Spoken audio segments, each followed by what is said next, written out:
So this is the video where I give away all my secrets, but hey, I love doing it, so I'm going to keep doing it.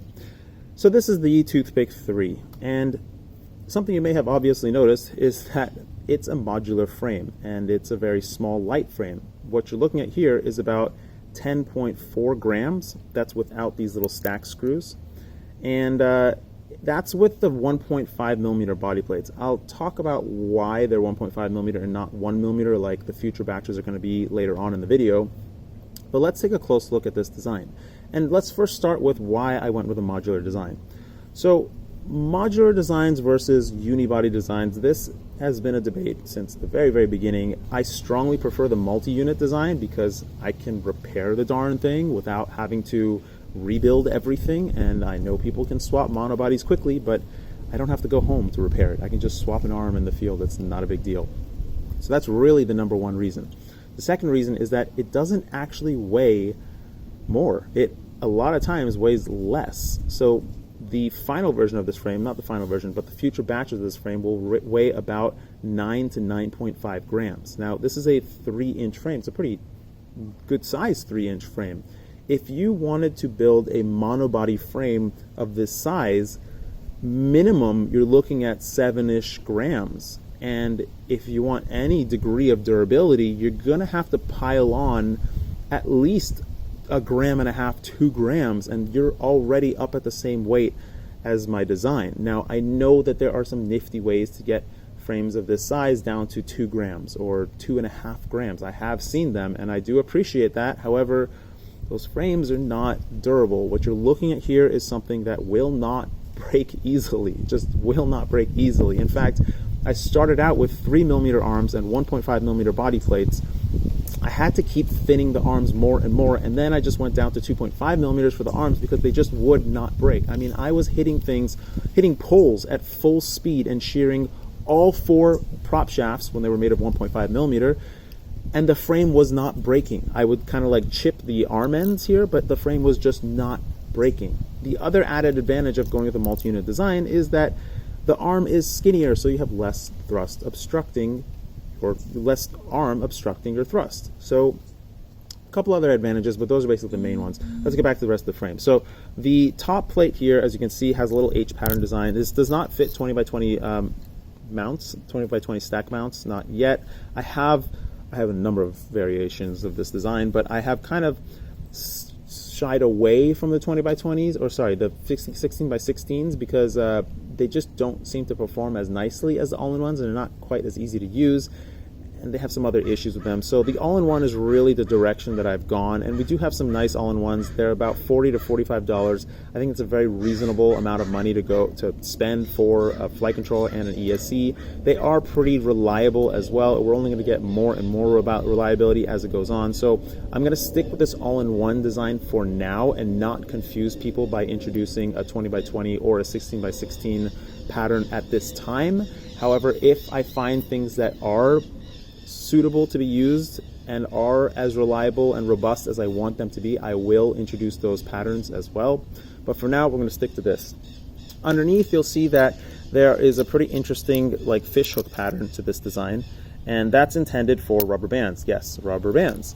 And the rubber bands are the lightest way that I have found to mount a battery. Velcro is great, but it's a little bit finicky, and the battery kind of falls off somewhat easier than rubber bands.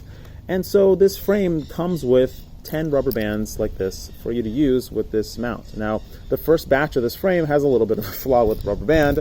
I didn't actually test this rubber band before I had them included in the kit. It was kind of an afterthought.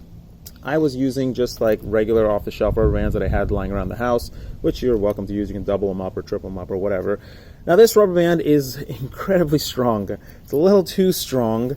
And to use it, you're going to have to stretch the bejesus out of it just to get it stretchy enough. And when you do hook it onto these little fish hooks, that rubber band does not fall off easily, and that's the intention, for it to not fall off easily at all. And to swap batteries is pretty easy. You just pull the rubber band up, swap the battery, and you're good to go.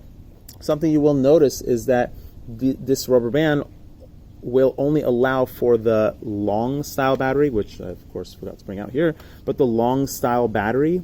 So that's for a very particular reason. It's because when you mount a battery sideways underneath like that, it just tends to control better on the roll axis for some reason. Pitch feels exactly the same, but I have found that the long style battery mounted sideways, not front to back, just tends to perform a little bit better. And just to make it extra clear, so it's like this. The battery is mounted sideways, not in the front to back, not in the front to back direction like this, sideways like this. And that just tends to feel a lot better in the air. So that's how I designed it. I don't think it's a major difference for people to move to.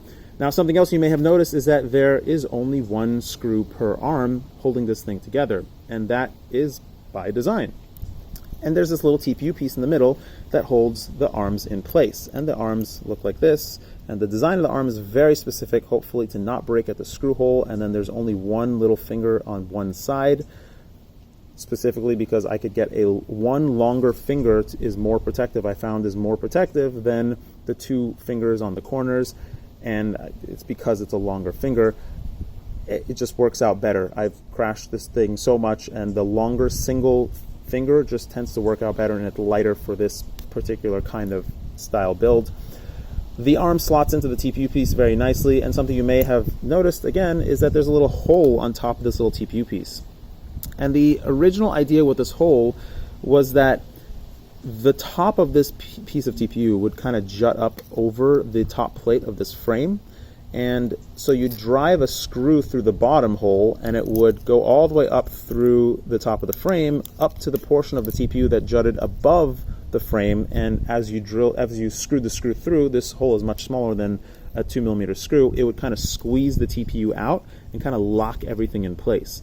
And while that did work actually really nicely, I noticed that I don't need a screw at all. However, I left the ability to use a center screw for people that might want to add a little bit more rigidity to their body of the frame for whatever reason. They might be building something much heavier, they might like it, whatever. You can still run that center lock nut, but you don't have to at all. You don't need it at all. Zero. It's like, I mean, I stopped using that screw in the center very early on.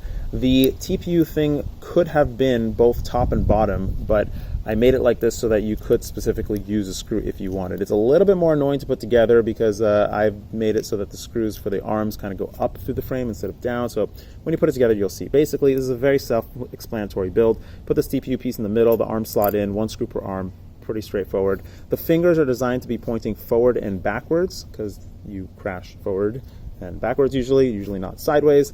And yeah, that's about it. That's the whole frame. Now, the reason why the center body plates of this first batch are 1.5mm is because I expect people to be building this thing with an HD camera, which I don't recommend, but I know people are going to be doing it. And so when they pile on all that stuff on top, it's going to be a little bit more hefty, and people aren't going to like the fact that 1mm body plates are a little bit more flexy. Now, I have not been able to break the 1mm body plates, and the next batch will have 1mm body plates, which are about a gram lighter, making this frame 9.4, 9.5 grams. We'll see how that goes. I expect to keep it at 1mm and not move back to 1.5mm at all. But we'll see how popular the HD cameras are if we get a better HD camera that is actually reasonable in the FPV department. One other thing I forgot to point out is that the battery sling underneath is very, very carefully designed, and it actually moves the battery a couple millimeters, not a couple, like 8mm forward from the center, just because, as racers know, a forward bias battery weight tends to work out better when you're flying at an angle because it balances the whole frame when it's flying at an angle a little bit better. So another reason why I've very specifically gone for the long style battery. And yeah, I could keep talking about this frame, but I really don't want to give away all the secrets. It really performs surprisingly well. It is incredibly durable for how skinny and light it is. It's fantastic for a 2S build. It's fantastic for a 3S build. I'm going to get to the actual build types or build styles in another video, but that's it for now. Take care, floss your teeth, and I really hope you enjoy this thing.